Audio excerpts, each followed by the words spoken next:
할렐루야, 주님의 이름으로 문안드립니다. 다같이 사도신경으로 신앙 고백하심으로써 수요일 새벽 예배를 시작하겠습니다. 나는 전능하신 아버지 하나님, 천지의 창조주를 믿습니다. 나는 그의 유일하신 아들, 우리 주 예수 그리스도를 믿습니다. 그는 성령으로 잉태되어 동정녀 마리아에게서 나시고 본디오 빌라도에게 고난을 받아 십자가에 못 박혀 죽으시고 장사된 지 사흘 만에 죽은 자 가운데서 다시 살아나셨으며 하늘에 오르시어 전능하신 아버지 하나님 우편에 앉아 계시다가 거기로부터 살아있는 자와 죽은 자를 심판하러 오십니다. 나는 성령을 믿으며 거룩한 공교회와 성도의 교제와 죄를 용서받는 것과 몸의 부활과 영생을 믿습니다. 아멘. 하나님 감사합니다. 우리 모든 성도들을 날마다 하나님의 품에 품어주시고 하나님의 사랑 가운데 거할 수 있도록 인도하신 하나님 감사합니다. 2022년 우리는 현재 여전히 코로나의 상황 가운데 있지만 이 시간들을 통하여서 다시 한번 나의 모습을 바라보게 하시고 또 무엇보다 나의 믿음을 점검하는 시간 갖게 해주셔서 다시 이후로 우리들의 삶이 어떠한 모습으로 가야 할지를 꿈꾸게 하시고 계획하게 하시고 또 오늘부터 날마다 새로운 모습으로 거듭날 수 있도록 우리를 날마다 새롭게 이끌어 주시는 하나님께 감사를 드립니다. 특별히 2022년 이 사순절 기간 또 이 고난 주간을 보내면서 하늘아버지의 사랑, 그 은혜, 또 예수 그리스도의 십자가 사랑을 기억하며 묵상합니다. 우리를 위해 이 땅에 오셔서 십자가를 지신 주님, 우리의 죄를 씻어주시고 우리의 모든 사람들과 인류를 구원해 주신 하나님께 진정으로 감사하는 이 기간 되도록 인도해 주시옵소서. 우리의 삶 속에서도 예수님과 같은 사랑이 드러나게 하시고 예수님과 같은 희생이 있게 하셔서 우리들의 삶을 통하여서 이 고난 주간에 세상으로 하여금 예수 그리스도의 사랑과 은혜를 맛보아 알 수 있도록 우리를 사용하여 주시고 또 우리의 삶을 통하여서 그러한 예수님의 기쁘신 뜻을 증거할 수 있는 우리 모두 되도록 인도하여 주시옵소서. 오늘도 주님의 사랑을 함께 이 말씀을 나누고자 합니다. 주님, 성령 하나님을 통하여서 우리에게 말씀의 깨우침을 주시고 그 깨우친 은혜의 말씀대로 우리의 삶을 펼쳐나갈 수 있도록 주님 도와주시옵소서. 감사를 드리며 예수님의 이름으로 기도합니다. 아멘. 하나님께서 오늘 우리들에게 주시는 말씀은 사무엘하 19장 31절부터 43절까지의 말씀입니다. 제가 말씀을 봉독해 드리겠습니다. 길르앗 사람 바르실레가 왕이 요단을 건너가게 하려고 로글림에서 내려와 함께 요단에 이르니 바르실레는 매우 늙어 나이가 80세라. 그는 큰 부자이므로 왕이 마하나임에 머물 때에 그가 왕을 공개하였더라. 왕이 바르실레에게 이르되 너는 나와 함께 건너가자. 예루살렘에서 내가 너를 공개하리라. 바르실레가 왕께 아뢰되 내 생명의 날이 얼마나 있사옵겠기에 어찌 왕과 함께 예루살렘으로 올라가리이까. 내 나이가 이제 80세라 어떻게 좋고 흉한 것을 분간할 수 있사오며 음식의 맛을 알 수 있사오리이까. 이 종이 어떻게 다시 노래하는 남자나 여인의 소리를 알아들을 수 있사오리이까. 어찌하여 종이 내 주 왕께 아직도 누를 끼치리이까. 당신의 종은 왕을 모시고 요단을 건너려는 것뿐이거늘 왕께서 어찌하여 이 같은 상으로 내게 갚으려 하시나이까. 청하건대 당신의 종을 돌려보내옵소서. 내가 내 고향 부모의 묘 곁에서 죽으려 하나이다. 그러나 왕의 종 김함이 여기 있사오니 청하건대 그가 내 주 왕과 함께 건너가게 하시옵고 왕의 처분대로 그에게 베푸소서 하니라. 왕이 대답하되 김함이 나와 함께 건너가리니 나는 내가 좋아하는 대로 그에게 베풀겠고 또 내가 내게 구하는 것은 다 너를 위하여 시행하리라 하니라. 백성이 다 요단을 건너매 왕도 건너가서 왕이 바르실레에게 입을 맞추고 그에게 복을 비니 그가 자기 곳으로 돌아가니라. 왕이 길갈로 건너오고 기맘도 함께 건너오니 온 유다 백성과 이스라엘 백성의 절반이나 왕과 함께 건너오니라. 온 이스라엘 사람이 왕께 나와 왕께 아뢰되 우리 형제 유다 사람들이 어찌 왕을 도둑하여 왕과 왕의 집안과 왕을 따르는 모든 사람을 인도하여 요단을 건너가게 하였나이까 하며 모든 유다 사람이 이스라엘 사람에게 대답하되 왕은 우리의 종친인 까닭이라. 너희가 어찌 이 일에 대하여 분내느냐? 우리가 왕의 것을 조금이라도 얻어 먹었느냐? 왕께서 우리에게 선물로 주신 것이 있느냐? 이스라엘 사람이 유다 사람에게 대답하여 이르되 우리는 왕에 대하여 10몫을 가졌으니 다윗에게 대하여 너희보다 더욱 관계가 있거늘 너희가 어찌 우리를 멸시하여 우리 왕을 모셔오는 일에 먼저 우리와 의논하지 아니하였느냐 하나. 유다 사람의 말이 이스라엘 사람의 말보다 더 강경하였더라. 아멘. 다시 오늘 본 말씀 읽으시면서 각자 묵상하고 기도하는 시간을 가지시기 바랍니다.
오늘 본문 32절을 보면 바르실레가 큰 부자였다 이렇게 소개하고 있습니다. 바르실레는 다윗이 압살롬을 피해 마하나임으로 왔을 때 필요한 물품들을 싣고 와서 다윗 일행을 공개한 적이 있었습니다. 당시 다윗 일행의 수를 대략 1000명 정도로 본다면 그 사람들을 공개하기 위해서는 많은 식량이 필요했을 것입니다. 물론 바르실레가 부자였다라는 표현으로 봐서는 그에게는 다윗 일행을 공개한 일이 크게 부담이 되지 않았을 수도 있을 겁니다.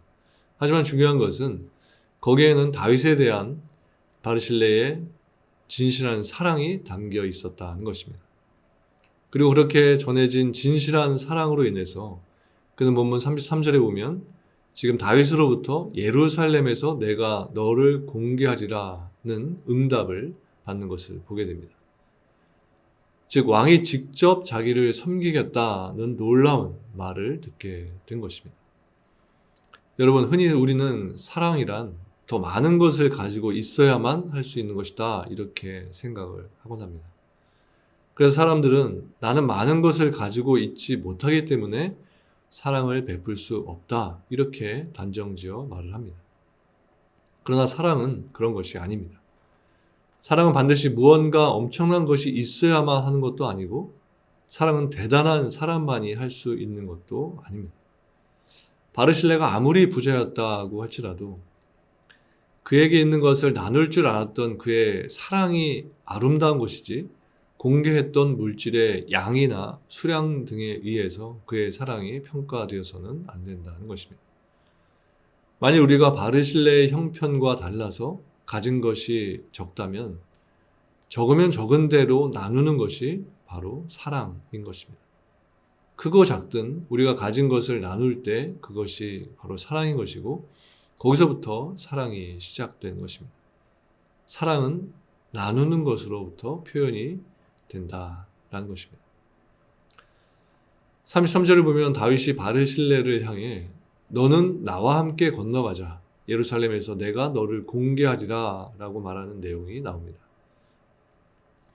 즉 다윗은 자신이 마하나임에서 공경에 처해 있을 때 바르실레가 직접 찾아와서 환대하고 위로해 준 것을 잊지 않고 그 은혜를 갚겠다 이렇게 말하고 있는 것입니다. 여기서 우리는 다시 한번 다윗이 진정 은혜를 아는 참된 하나님의 사람이다라는 것을 보게 됩니다. 당시 신분상 바르실레는 평민이었고 다윗은 비록 도피 중에 있다고 할지라도 이스라엘의 왕이었습니다.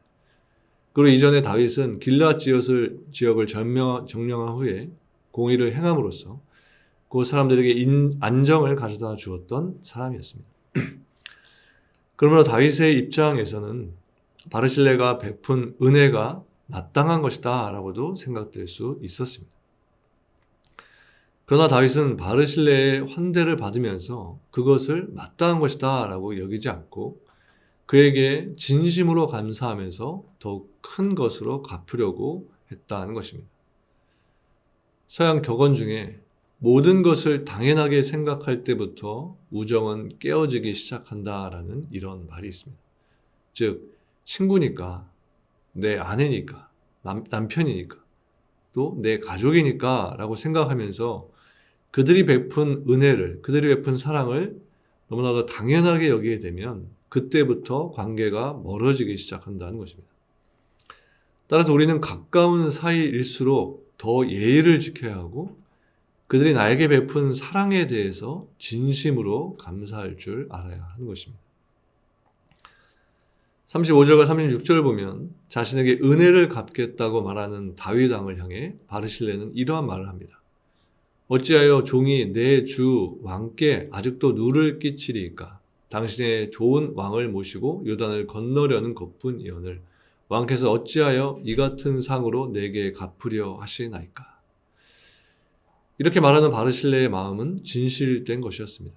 그는 다윗이 압살롬을 피해 마하나임으로 왔을 때 많은 물품을 싣고 왔지만 그의 동기는 그것으로 어떤 보상을 바라는 그런 계산적인 것에 있었던 것이 아니라 단지 다윗 일행이 들에서 고단하고 또 목마를 것이 염려가 되었기 때문이었습니다. 게다가 만일 이 일이 압살롬에게 발각이 된다면 그것으로 인해 자기와 자기 가족이 위기에 처하게 될지도 모르는 일이었습니다. 또 37절을 보면 바르실레는 은혜를 갚으려는 다윗에게 이런 말을 합니다. 왕의 종 기맘이 있사오니 청하건대 그가 내 주 왕과 함께 건너가게 하시옵고 왕의 처분대로 그에게 베푸소서. 그런데 여기서 왕의 종으로 표현된 기맘은 열왕기상 2장 7절을 참고해 봤을 때 바르실레의 아들인 것을 알 수 있습니다. 즉 바르실레는 지금 자신에게 은혜를 베풀려고 하는 다윗에게 자신의 아들을 의탁하고 있는 것입니다.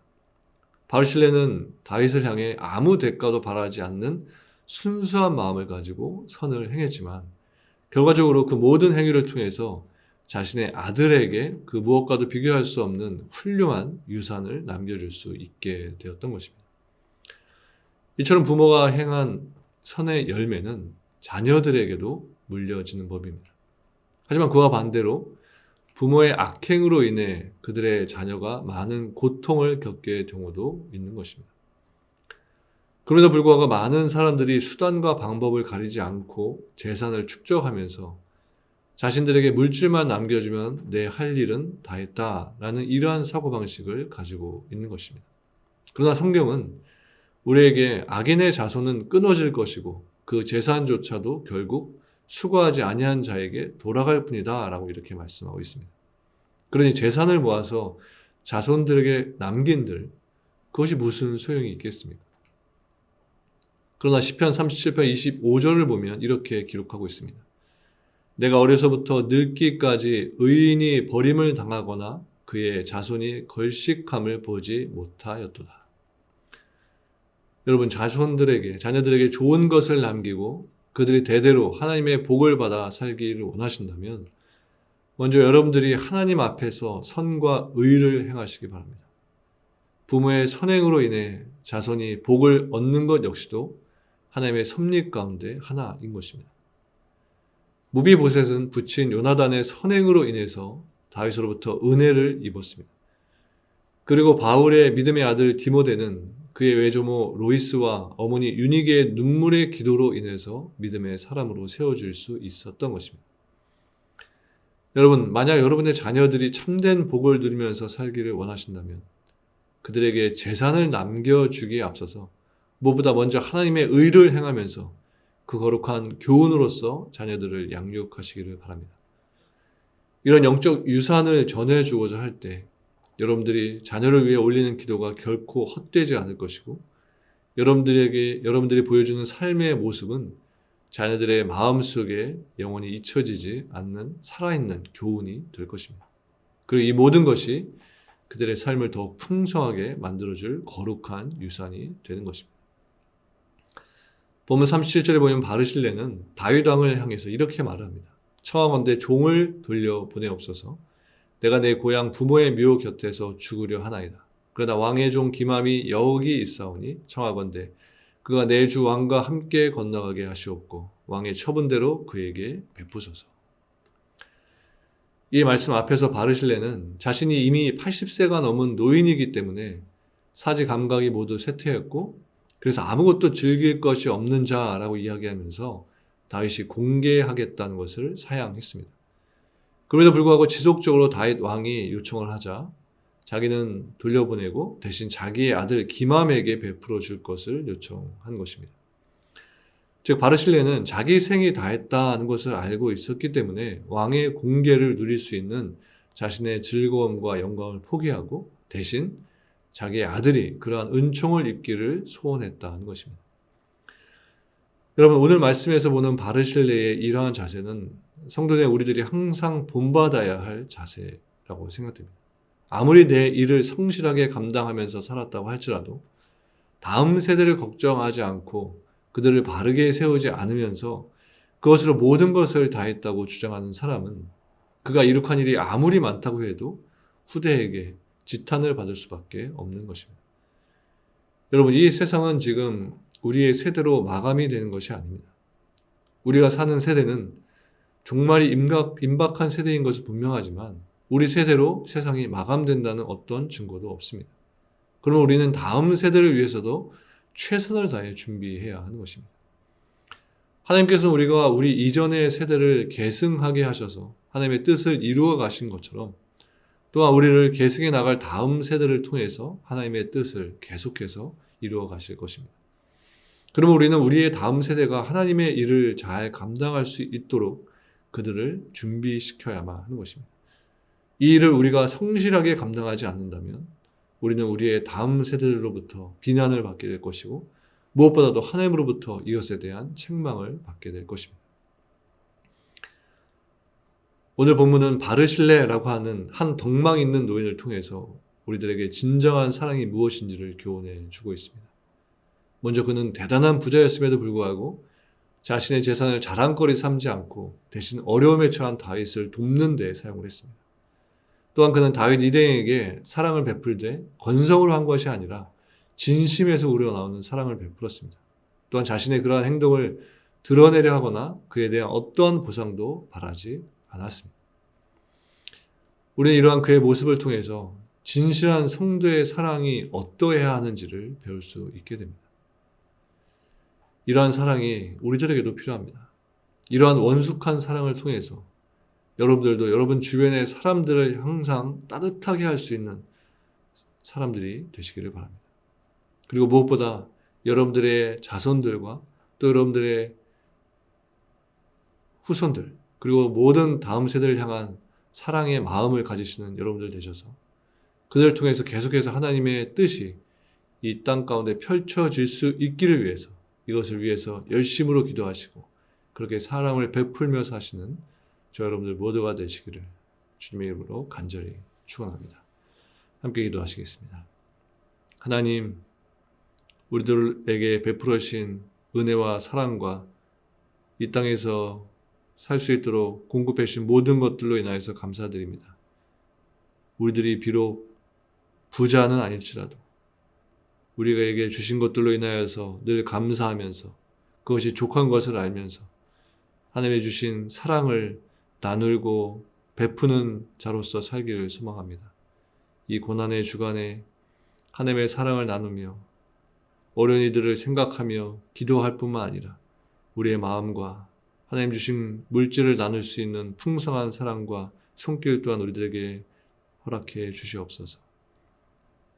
우리 자녀들이, 또 우리 후손들이, 또 우리의 다음 세대가 이제 우리의 이후에 이 세상을 이끌어 나가고 교회 공동체를 이끌어 나가야 될 사람들인 것을 압니다. 단지 나의 신앙에 멈춰져 있는 우리가 아니라 우리의 자손들과 다음 세대를 날마다 기억하며 매일매일 기도하는 우리들 되게 하시고, 그리하여서 그들에게 우리의 바톤이 전달되어져서 계속해서 하나님의 나라가 이 땅 가운데 팽배져 갈 수 있도록, 펼쳐질 수 있도록 그 일들을 위하여서 날마다 헌신하며 기도하는 우리 모두 되도록 인도하여 주시옵소서. 오늘 우리들 각자에게 주신 소명의 일터에서 그 사명을 우리 또한 붙들고 살기 원합니다. 우리를 사용하실 때 하늘의 풍성한 양식과 능력을 공급하여 주셔서 오늘도 담대하게 주의 영광을 위해 살아가는 하나님의 백성들 모두 되도록 인도하여 주시옵소서. 감사드리며 예수님의 이름으로 기도합니다. 아멘. 하늘에 계신 우리 아버지, 아버지의 이름을 거룩하게 하시며 아버지의 나라가 오게 하시며 아버지의 뜻이 하늘에서와 같이 땅에서도 이루어지게 하소서. 오늘 우리에게 일용할 양식을 주시고 우리가 우리에게 잘못한 사람을 용서하여 준 것 같이 우리 죄를 용서하여 주시고 우리를 시험에 빠지지 않게 하시고 악에서 구하소서. 나라와 권능과 영광이 영원히 아버지의 것입니다. 아멘.